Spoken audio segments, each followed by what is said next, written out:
First on reporter വ്യാജരേഖ ചമച്ചുള്ള അവയവ കച്ചവടത്തിൽ മെഡിക്കൽ ട്രസ്റ്റ് ആശുപത്രിയിലെ ഡോക്ടർമാരും ഇഡിയുടെ ചോദ്യമുനയിൽ. ആശുപത്രിയിലെ മെഡിക്കൽ സൂപ്രണ്ട് മറിയ വർഗീസ് ഇഡിക്ക് മുന്നിൽ ഹാജരായി. കഴിഞ്ഞയാഴ്ച ഹാജരാകാൻ സമസ്ത നൽകിയിരുന്നെങ്കിലും സാവകാശം തേടുകയായിരുന്നു. SS ശരൺ വിവരങ്ങളുമായി ചേരുകയാണ്. ശരൺ, ആരോപണ വിധേയരായ സംശയത്തിന് നിലയിലുള്ള മുഴുവൻ ആശുപത്രികളെയും ഡോക്ടർമാർ ഇഡി ചോദ്യം ചെയ്യാൻ വിളിക്കുകയാണ്. എപ്പോഴാണ് ഡോക്ടർ ഹാജരായത്?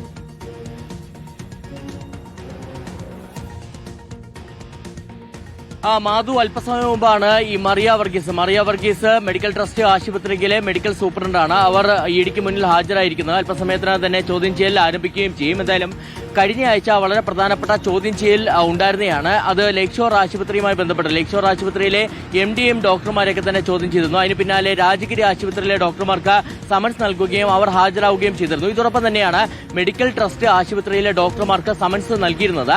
എന്നാൽ അവർ കഴിഞ്ഞ ആഴ്ച ഹാജരാകാൻ തയ്യാറായിരുന്നില്ല, സാവകാശം തേടുകയായിരുന്നു. അങ്ങനെ സാവകാശം തേടിയോടുകൂടിയാണ് ഇന്ന് ഹാജരാകാമെന്നുള്ള നിർദ്ദേശം നൽകുകയും അതിന്റെ അടിസ്ഥാനത്തിൽ ഇപ്പോൾ മറിയ വർഗീസ് ഹാജരാവുകയും ചെയ്തിരിക്കുന്നത്.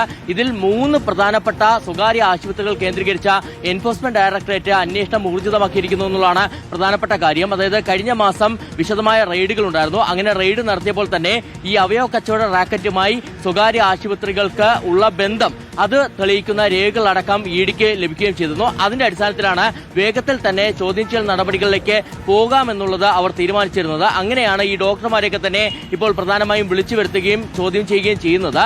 ഇതിൽ പ്രധാനമായും ഇഡി പരിശോധിക്കുന്നത് ഈ ഡോക്ടർമാർക്ക് ഇതിൽ നിന്ന് കമ്മീഷൻ ലഭിച്ചിട്ടുണ്ടോ എന്നുള്ളതാണ്. അതായത് ഈ അവയവ കച്ചവട റാക്കറ്റ് മുഖ്യപ്രതിയായ നജീബിന്റെ നേതൃത്വത്തിലുള്ള അവയവ കച്ചവട റാക്കറ്റ് ആശുപത്രികളുമായി കരാറുണ്ടാക്കുന്നു. അങ്ങനെ കരാറുണ്ടായിക്കൊണ്ട് നിയമവിരുദ്ധമായിട്ടുള്ള ശസ്ത്രക്രിയകൾ നടക്കുന്നു. അങ്ങനെ നടക്കുമ്പോൾ തന്നെ ഈ ശസ്ത്രക്രിയ നടത്തിയ ഡോക്ടർമാർക്ക് ഒരു പങ്ക്, കമ്മീഷന്റെ ഒരു വിഹിതം ലഭിച്ചിട്ടുണ്ട് എന്നുള്ളതാണ് ഇഡി കണക്കാക്കുന്നത്. അതിന്റെ അടിസ്ഥാനത്തിലാണ് അതിൽ വ്യക്തത വരുത്താനുള്ള ചോദ്യം ചെയ്യലാണ് ഇപ്പോൾ പ്രധാനമായും പുരോഗമിക്കുന്നത്. ഈ ഡോക്ടർമാരുടെ സ്വത്തുക്കളും ബാങ്ക് അക്കൗണ്ടുകൾ കേന്ദ്രീകരിച്ച് കഴിഞ്ഞ കുറച്ച് ദിവസമായിട്ട് ഇഡി പരിശോധനകൾ നടത്തുന്ന സാഹചര്യമുണ്ടായിരുന്നു. അങ്ങനെ ഇഡി ശേഖരിച്ച വിവരങ്ങളുടെ കൂടി അടിസ്ഥാനത്തിലാണ് ഇപ്പോൾ ഡോക്ടർമാരുടെ ചോദ്യം ചെയ്യൽ പുരോഗമിക്കുന്നത്. മെഡിക്കൽ ട്രസ്റ്റ് ആശുപത്രിയിലെ മെഡിക്കൽ സൂപ്രണ്ട് മാത്രമാണ് ഇപ്പോൾ ഹാജരായിരിക്കുന്നത്. മറ്റ് മാനേജ്മെന്റ് അംഗങ്ങൾക്ക് നേരത്തെ ഇഡി സമൻസ് നൽകിയിരുന്നതാണ്. അവർ വരും ദിവസങ്ങളിൽ ഹാജരാകുമെന്നുള്ളതാണ് പ്രതീക്ഷിക്കുന്നത്. ശരി, അവയവ കച്ചവടത്തിൽ പിടിമുറുക്കുകയാണ് ഇഡി. കൂടുതൽ ഡോക്ടർമാരെ ചോദ്യം ചെയ്യലിലേക്ക് കടന്നിരിക്കുന്ന SS ശരണാണ് വിവരങ്ങൾ നൽകിയത്.